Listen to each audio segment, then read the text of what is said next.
Hi there guys, my name is Matt and today I'm going to be showing you a before and after comparison of a unfinished birch ply wall using OSMO Poly Oil Satin Clear finish, which is a hard oil and wax finish. So it's oil which goes through the surface and protects the wood, and then it's a hard wax on the surface basically. And I've been looking for products to finish off birch ply for a while. The best results, if you see the link in the description, I've done a comparison video between all the different OSMO oils and also polyurethane, and also tried yacht varnish, but it came out a way different colour, much browner. And so the most similar to the original and something that gives it a nice sheen, I would recommend this satin OSMO oil that I've got here. I'm just going to show you a quick before and after of the unfinished and then the finished birch ply surface. So here you can see the unfinished birch ply. It's got these nice grainy kind of swirly bits in it.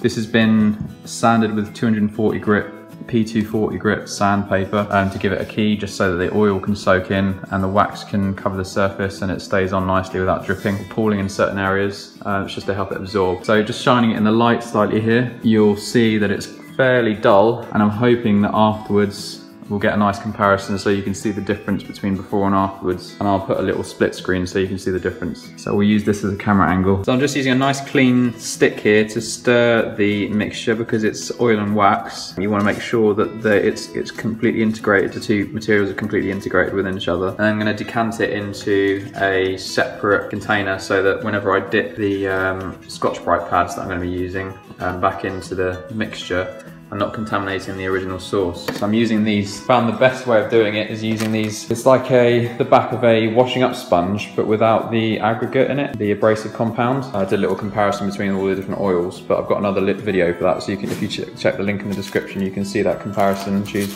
what you like yourself. But the application method is pretty much the same for each. And I just managed to get these non-abrasive Scotch-Brite pads off eBay. So that whole lot was £5. On a lot of wood finishing websites, it's a lot more expensive because they think that they're trying to sell it as a specialised product, but it's literally just washing up sponge without any aggregate in it. There's a link in the description for that as well, so if you want to get the same, if you live in the UK and you want to get the same product, you can do that as well. So I'm going to start applying it now. I'm just going to dip this pad in a folded kind of style, and just literally just start rubbing it on.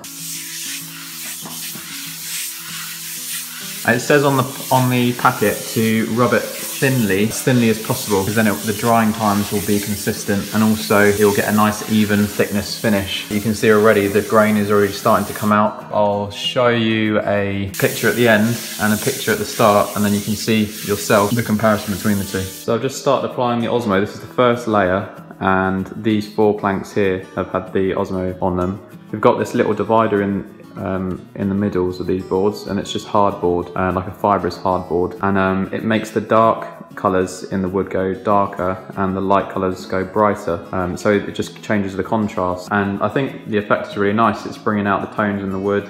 And it's got a satin kind of sheen to it. So I'll show you from this angle. We've got a nice concrete worktop here, and it shows the shimmer on the wood over here. Nice little satin shimmer in the light, just shows the swirly bits in there nicer. And also I've just found a good technique for pushing the actual OSMO in. When you're applying it, that tiny amount that I poured out in the first place did this whole section, but when you're applying it, if you use your fingers like that, it doesn't spread the oil as well. So if you use your palm, you can push more out in the pads, because there's more surface area on your palm. So I might get a video, or I'll do a video of me actually applying it so you can see how it's best applied. But a tiny bit of OSMO does go really, really far. Even though the OSMO oil is fairly expensive, this whole patch has been done with like maybe 5mm off the bottom of this filled up. So it really does go a long way. So I didn't start off wearing gloves, but I really would suggest to wear them, because when the wax starts going off on your fingers, it's really, really hard to get off. Don't do it with bare hands, although it's not toxic, don't do it with bare hands. I've got this little pad here, basically dipping this in the oil. You can see how little oil I'm actually using.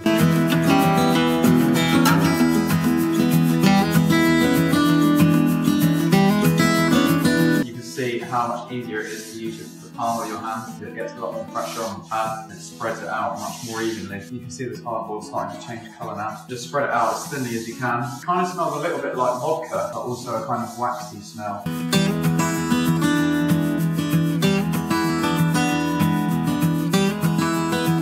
Just as a quick update, one of the things that's good to do after you've applied that first initial rub down is you want to get the dry side of the scrubber and kind of buff the surface off, and just look along the surface and make sure that it looks like there's no areas of pooling liquid, and that basically just buffs the surface back, and so it's all even. And when you apply the next layer, you know that everything will have dried off all at the same time. You're going to get a nice even finish. So guys, I've finished applying that first coat, and I've also applied a second coat now, and you can see the final finish. I left about 8 hours in between both of those coats, and now it's got the wax is on the surface and it's hardening, and the oil is now fully soaked into the surface, and you can really see how much it's affected the surface. The colour is still pretty much the same as the original. You can see the original here. A little bit more contrast in the colour, which is really nice, and the surface is protected with that wax finish. It's a hard wax finish. In my opinion, I think it feels a lot more natural on the surface than any other coating that I've used on wood before, so I really like this. I've just installed this anthracite radiator as well. I'm going to be doing a video on how to install an anthracite vertical column radiator over here, so if you're interested in seeing any installation and plumbing videos, then please subscribe and click on the link in the description. If you like this video, please do give it a thumbs up so that more people can see it, and